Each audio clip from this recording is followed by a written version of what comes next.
Okay, so what we're going to be doing, we're going to be working with some identities. This list is going to grow as we go throughout this chapter. You're going to get more and more identities. I will tell you, there's some of them that you're not going to have to memorize. There'll be a few that I'll give you the identities for on the test, but all of these from today all have to be memorized. My rule is if I have it memorized, you have to have it memorized. Okay? So the first two are identities that we've kind of worked with already. So we call these basic identities.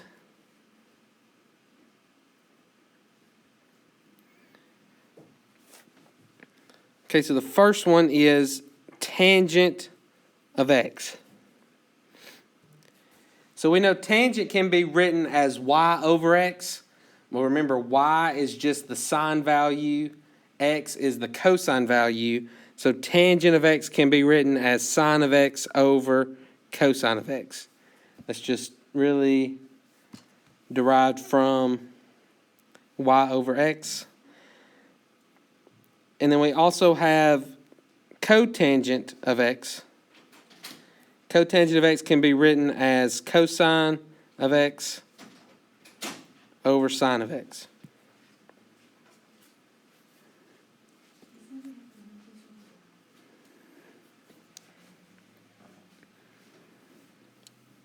So again, this cotangent is just the reciprocal of tangent. So if tangent sine over cosine, cotangent is cosine over sine. Okay, the next identities that we've got to look at are going to be reciprocal identities. I got to look and make sure I spell that correctly. So these are the reciprocal identities. So again, we've already worked with these some as well. So for instance, sine can be rewritten as 1 over cosecant.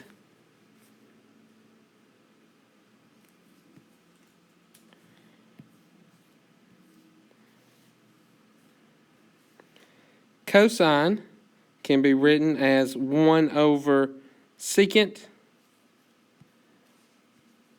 And tangent can be written as 1 over cotangent.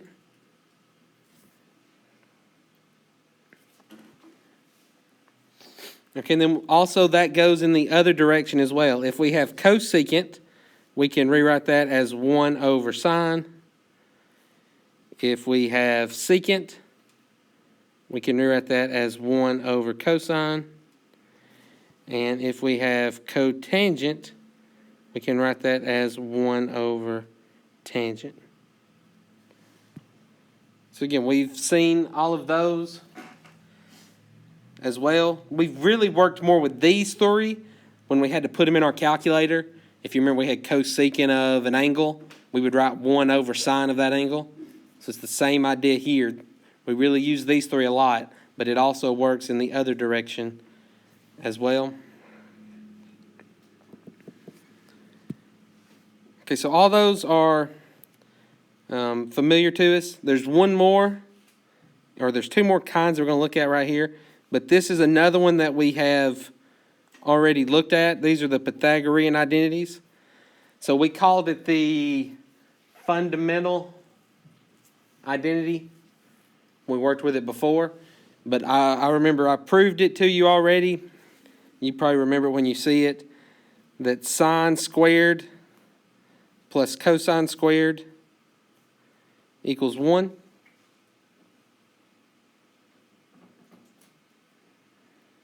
Do y'all remember that, where that came from?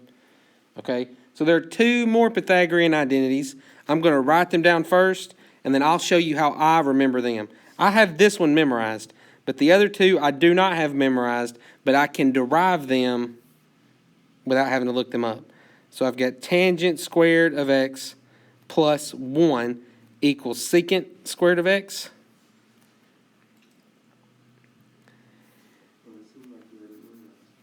And we have, if I don't have to look it up, that's the rule. 1 plus cotangent squared of x is equal to cosecant squared of x. So I don't have either one of those memorized. Like if you made me on my own say, okay, I can do sine squared plus cosine squared equals 1. But I don't remember the other two. But let me show you how I derive them. So, again, you can just learn to memorize them. There's nothing wrong with memorizing it.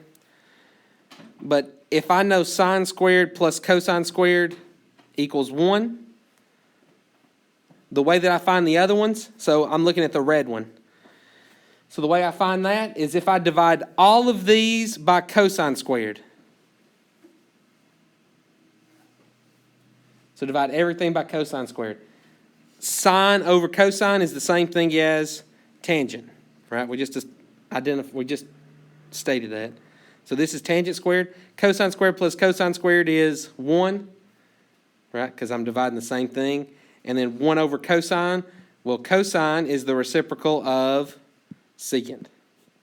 So that's how you get that one. And then if you want to get the yellow one,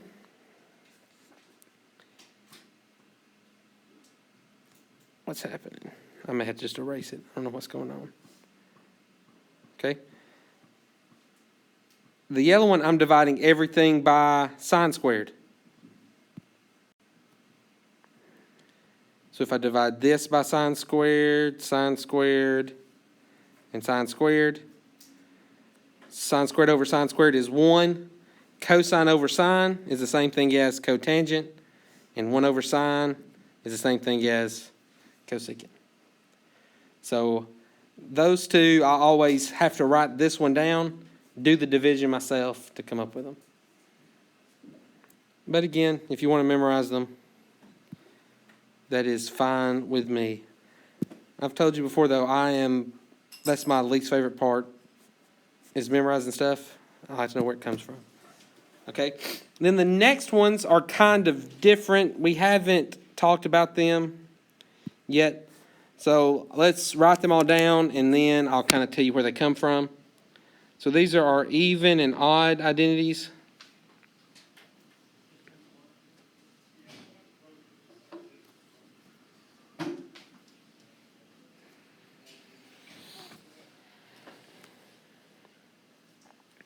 So if you'll remember, we've done even and odd functions in 112. So if we did sine of negative x, that's equal to negative sine of x. And then if I did cosecant of negative x, that's equal to negative cosecant of x.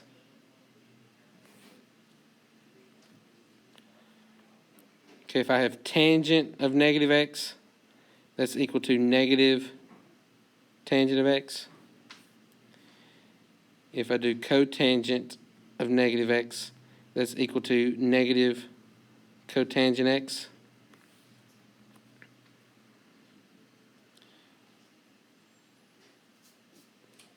And I bet you think you're onto the pattern now. Cosine of negative x is equal to cosine x. Oh, broke the pattern. And secant of negative x is equal to secant of x.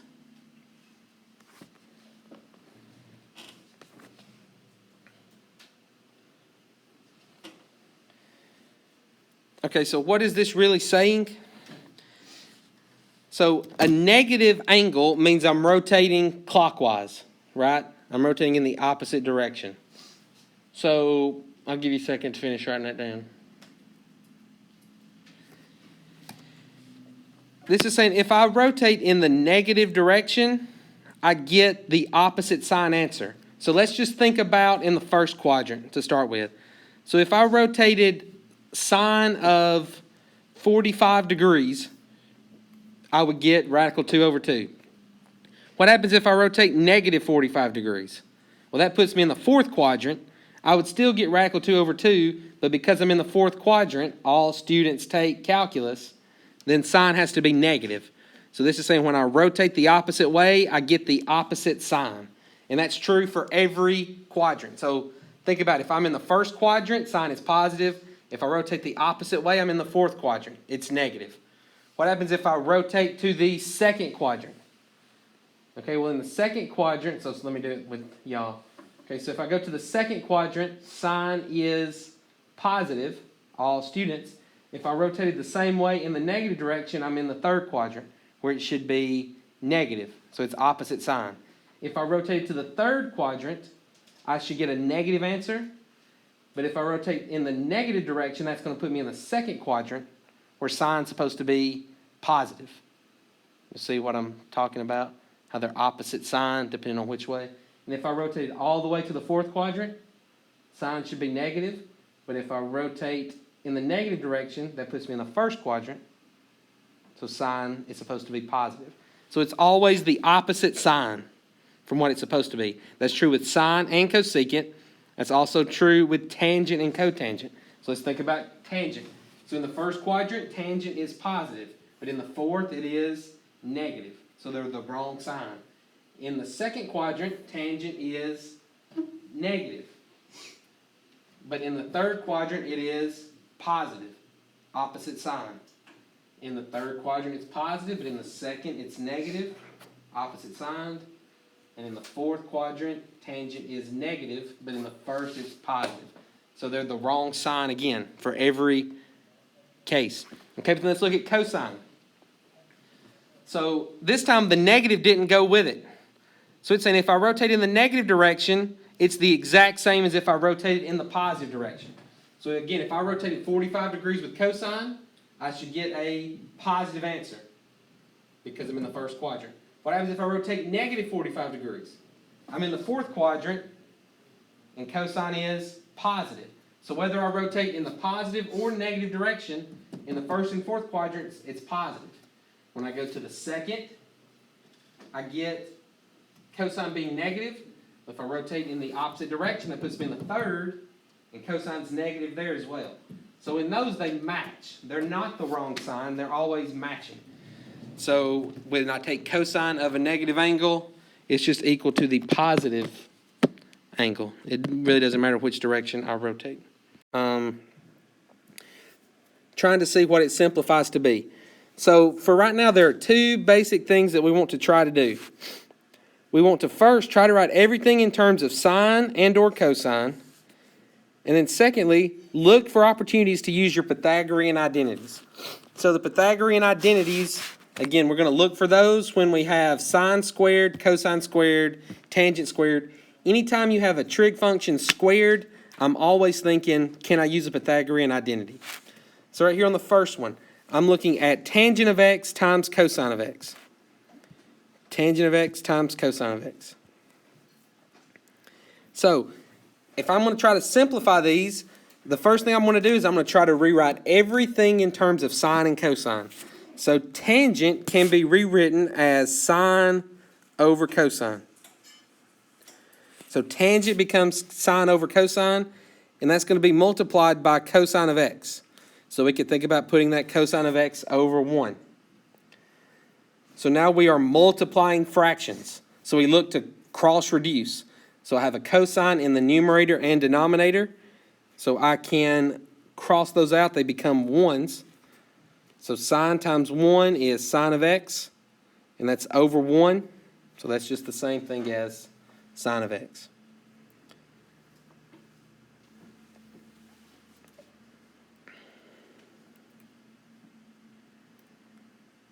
Everybody good with that? Okay, second one. I've got sine of x times cosecant of x. So again, first rule, let's try to rewrite everything in terms of sine and cosine. So sine of x already is in terms of sine, but cosecant is not. Cosecant is the reciprocal of sine. So I can rewrite cosecant as 1 over sine of x. So now this is sine of x over 1 times 1 over sine of x. Again, I look to cross reduce, so I can cancel out those signs. So 1 times 1 is 1, over 1 times 1 is 1. That just leaves me with 1. So sine of x times cosecant of x is 1.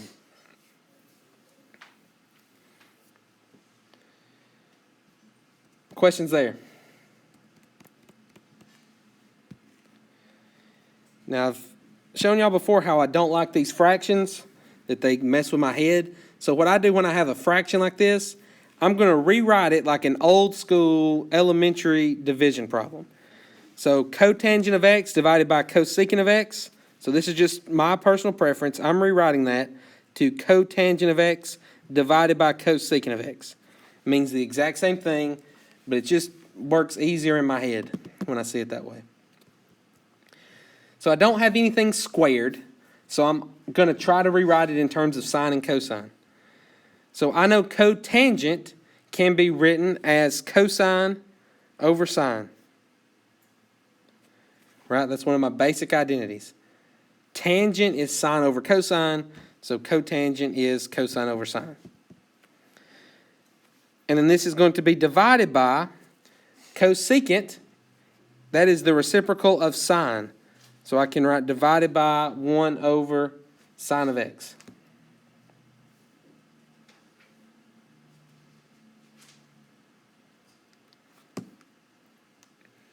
Okay, now when I have a fraction divided by a fraction, I'm going to multiply by the reciprocal. I'm going to change that to multiplication by the reciprocal. So now I look to cross reduce. I have a sign in the numerator and the denominator. So that's going to leave me with cosine of x over 1, which is just the same thing as cosine x. Okay, look at 4. I've got sine of x over cosecant of x plus cosine squared of x. So I'm seeing this cosine squared, so I'm already thinking I'm going to use my Pythagorean identity at some point. But before that, I want to fix this fraction because I feel confident that can probably be simplified. So I'm going to focus in on this part first. So again, because it's in a fraction, I'm going to think old school division. So this is sine of x over, okay, well let me go ahead and show you how I would do this. So the whole big reciprocal identity thing, you've kind of seen how it works. That sine can be rewritten as 1 over cosecant. Cosecant can be rewritten as 1 over sine. But all that that's really doing, so think about it for a second. If I have sine and I can rewrite that as 1 over cosecant, it's taking a sine that used to be in the numerator and it's rewriting it as a cosecant in the denominator. I'm essentially moving this trig identity, or this trig function, from the numerator to the denominator and changing it to its reciprocal. You see what I'm talking about? So that's the quicker way to do this. So if I saw this problem, I really wouldn't go through the whole process of doing that division and multiply by the reciprocal. I do on some of them, but this one I wouldn't. So I think if I move cosecant to the numerator, it becomes sine because that's its reciprocal. So this becomes sine of x times sine of x that was already there. So sine of x times sine of x is the same thing as sine squared of x. So I have sine squared of x plus cosine squared of x. Now I definitely see one of those trig identities, right? Sine squared plus cosine squared is the same thing as 1. So my answer here is 1.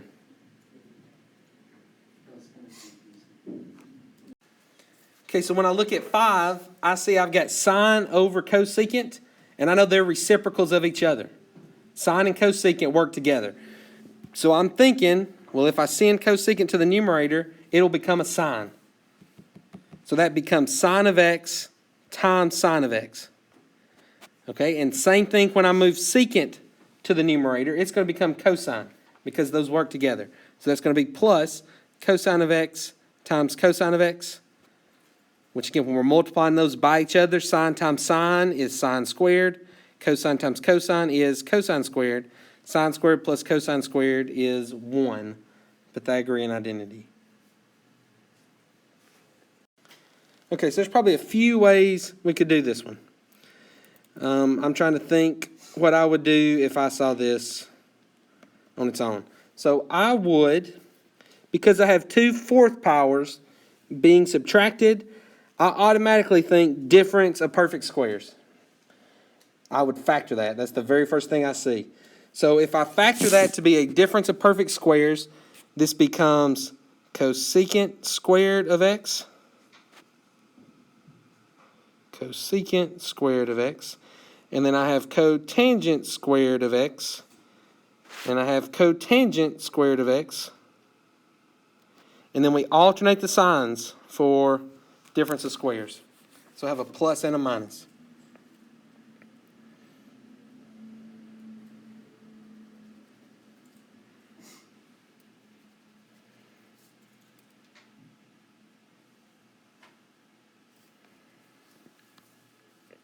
Okay, now, one of these is a Pythagorean identity. So if we look back at our Pythagorean identities, so I'm dealing with cosecant and cotangent. So I told you I don't have these memorized. It's like right now I don't remember what it looks like. So let me go, if I've got, I know this one, sine squared plus cosine squared equals 1. Because I'm dealing with cotangent, I know cotangent is cosine over sine. So I'm going to divide everything by sine squared, because that will give me that cosine over sine that I'm looking for. So that's going to be 1 plus cotangent squared equals cosecant squared. Right, so that should be one of your Pythagorean identities. You could look back at that list if you're going to memorize them. But this would be literally what I would do. I don't have that one memorized. I have the first one memorized. I would get to this one. Now, I don't have any that look exactly like this, but because they have cotangent and cosecant, like this one does, let's think about getting cotangent and cosecant on the same side. So if I moved cotangent squared over, it would become negative. And so this says 1 equals cosecant squared minus cotangent squared. When I solve it to get cosecant and cotangent on the same side. So if I have a cosecant squared minus a cotangent squared, that's the same thing as 1. So right here, cosecant squared minus cotangent squared is the same thing as 1. And that's going to leave me with cosecant squared of x plus cotangent squared of x. Now, if I put them on the same side, I can't ever get them to have this. If I put them on the same side, I cannot get them to both be positive. Right? One's going to be positive, one's going to be negative. So I can't make them match to do this. But what I can do is I can get rid of one of them. We don't like having 2 different trig functions when we can help it. So right here, if I look back to my original, cosecant squared is the same thing as 1 plus cotangent squared. So where I used to have a cosecant squared, I can write that to be 1 plus cotangent squared. And then I've got this cotangent squared left. Then when I multiply by 1, that's like nothing is there. Now I have like terms. I have cotangent squared plus cotangent squared. That means I have 2 cotangent squareds. And that would be my final answer. 1 plus 2 cotangent squareds of x. Like that? It's been factored, so I'm thinking distribute. I'm going to undo what they've done. So when I say that, I'm distributing. Why are we doing that if we just factored on the last one? Because you're just undoing. That's what we're doing. 1 times 1 is 1. Then I've got plus sine x minus sine x.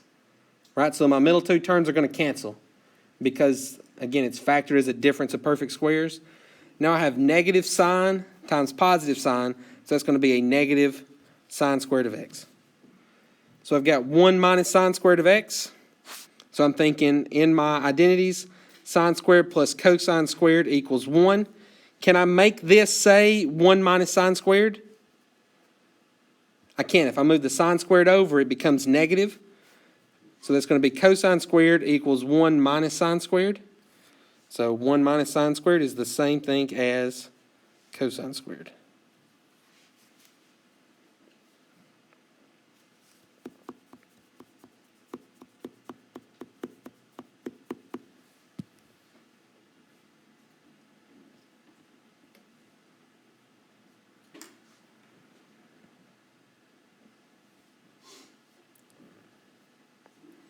Okay, so when I see 8,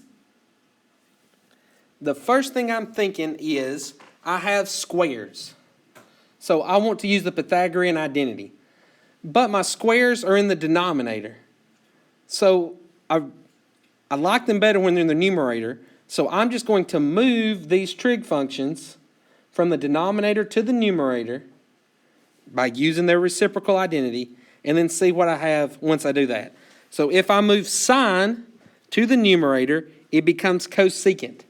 So this is cosecant squared of x.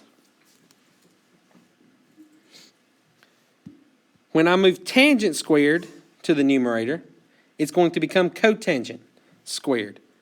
So that's cotangent squared of x, and there's still a subtraction between them. So again, I don't know if this is one of my trig identities or not, but I know it has a cotangent. So again, the one that I know sine squared plus cosine squared equals 1. To get a cotangent, I need cosine divided by sine. So I'm dividing everything by sine squared. And so it's going to be 1 plus cotangent squared equals cosecant squared is my trig identity I'm working with. Now, can I make this say cosecant minus cotangent? Yes, I can. If I move the cotangent over, it becomes negative.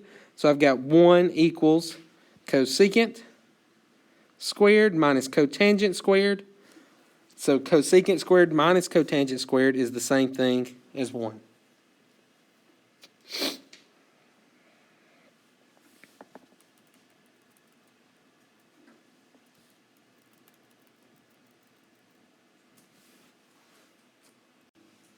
Okay, so now I'm looking at 9. So I'm going to distribute eventually.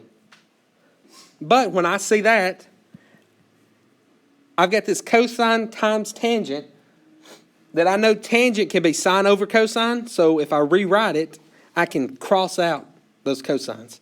So the first thing I'm going to do is I'm going to write tangent in terms of sine over cosine. So I've got cosine of x times sine over cosine of x. So again, if I multiply that out, I can reduce these cosines to be 1. So I'm left with sine x over 1, which is just sine x. So now I have sine of x plus 1 times sine of x minus 1. 2 parentheses, multiply together, so distribute. Sine times sine is sine squared. Then I have negative sine x, positive sine x. Those are going to cancel. 1 times negative 1 is negative 1. So now I'm thinking back to my Pythagorean identity. Sine squared plus cosine squared equals 1. Can I make this say sine squared minus 1? I can. I'm going to have to move the 1 over to make it negative. I'm going to have to move the cosine squared over and make it negative. So this is sine squared minus 1 equals negative cosine squared.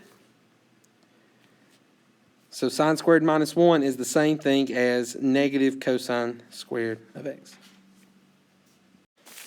Okay, so let's look at this one.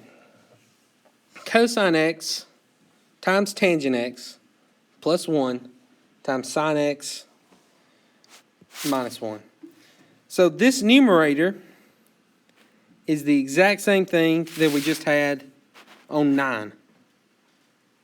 Right? Everybody see that on 9? It's the exact same. So I would simplify it the exact same way. Tangent of x would become sine over cosine. I would cross out the cosines. I would distribute. And I would be left with a negative cosine squared of x up top, just like we had in the last example.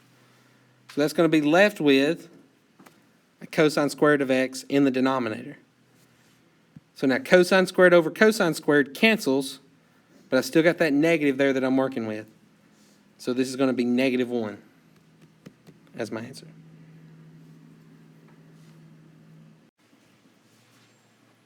Okay, so now 11, we start having negative arguments. So when we have a negative inside, we can't really use any of our identities. They only work when I have a positive inside. So I'm going to have to use the even odd identities to rewrite these negatives in the argument before I ever start doing anything else. So anytime you see a negative in the argument, fix it first. That's always number one. So if I have sine of negative x, that can be rewritten as negative sine of x.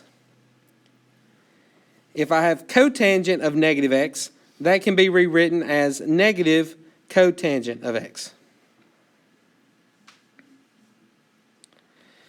Now I have a negative times a negative. Negative times a negative is positive. So I can drop those negatives. Now I'm just thinking sine times cotangent. Well, cotangent can be rewritten as cosine over sine. So I put that sine over 1. I look to cross reduce. Those become 1s. 1 times cosine is cosine over 1. So I'm just left with cosine of x.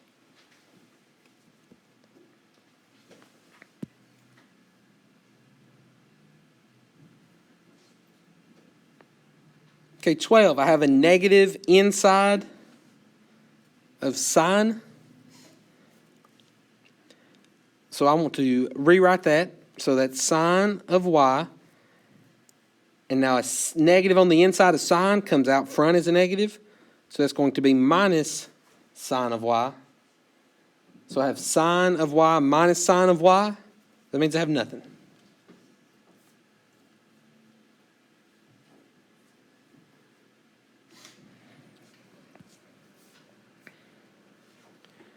Okay, now the next one, I have cosines with negatives inside. So remember, the cosines are different rules from the others. So when I have cosine of negative x, I can rewrite that as just cosine of x. The negative just goes away because it doesn't matter which way I rotate. Okay, now the negative inside of sine has to come out. So that's going to be negative sine of x. Okay, then I have a subtraction sign built in. Okay, same thing. When I bring the negative out of cosine, it just gets dropped. So that is cosine of x over. And now there is no negative for the sine, so it's just going to stay as sine of x.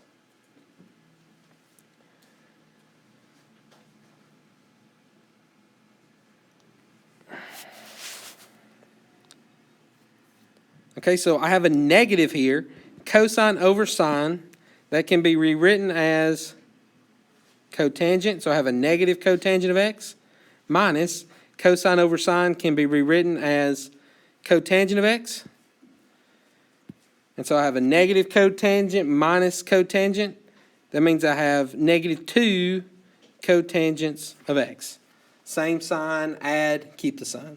So they both have a 1 in front of them.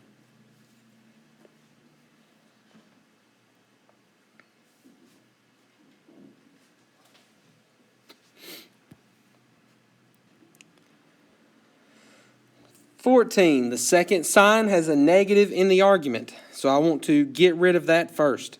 So for sine, a negative inside comes out front as a negative. So now I have 1 minus sine of x times 1 plus sine of x. So I'm already thinking distribute. 1 times 1 is 1. Negative sine x, positive sine x. Those are going to cancel out. Sine times negative sine is negative sine squared of x.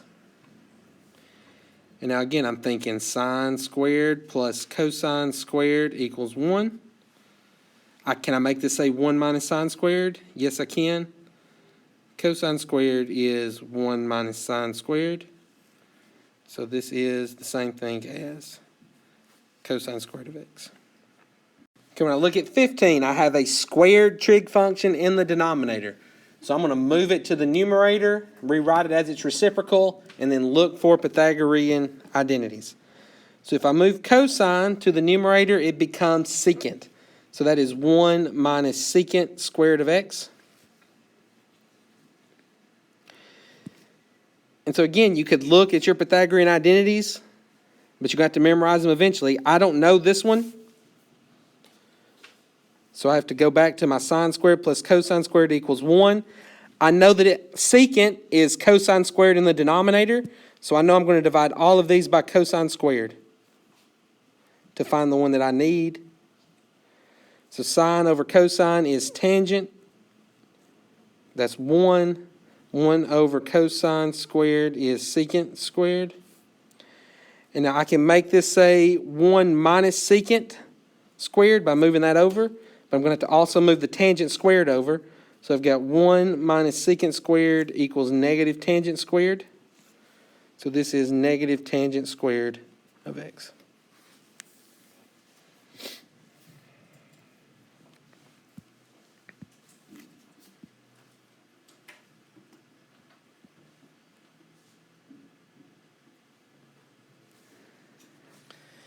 Okay, when I look at 16, I'm thinking if I could simplify this up top as a Pythagorean identity. So I'm looking, this is the same one I just looked at.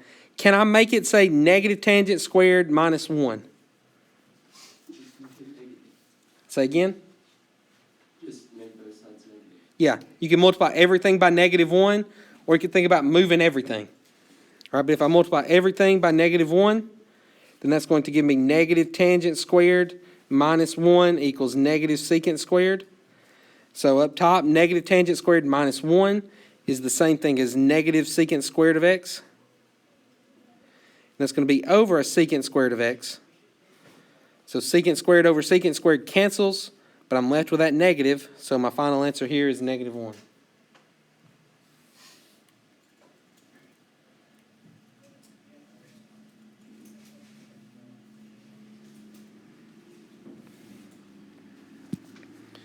Okay, 17.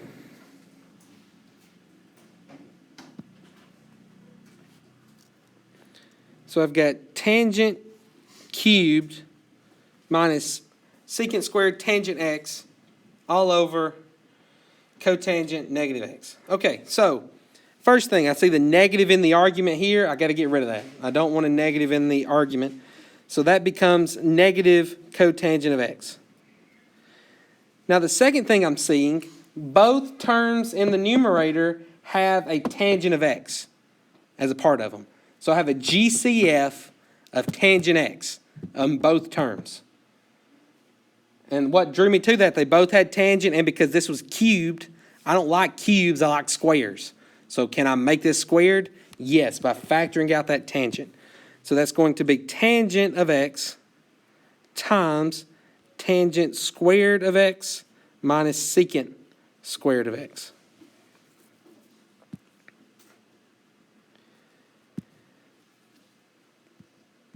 Now, before I do anything else, I want to see, can I make this a 1? Right? Because if that can become 1, that would be great. So I'm thinking my Pythagorean identity, tangent is sine over cosine. So I'm going to divide everything by cosine. So that's going to be tangent squared plus 1 equals secant squared. So I could make this become, so if I move secant squared over, I get tangent squared minus secant squared, but that's going to be equal to negative 1, right, when I move the 1 over. So this is to be rewritten as tangent of x times negative 1 over negative cotangent of x.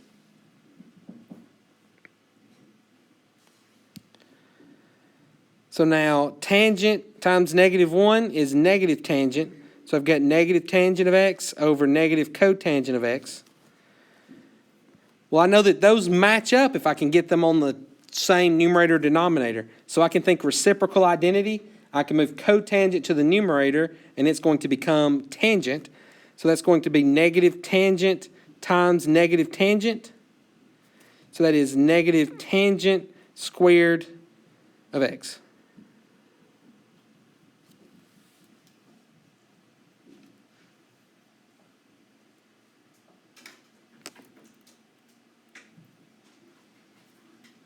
No, it's not negative. I'm an idiot. Negative times a negative is positive. That should be positive tangent squared. Sorry.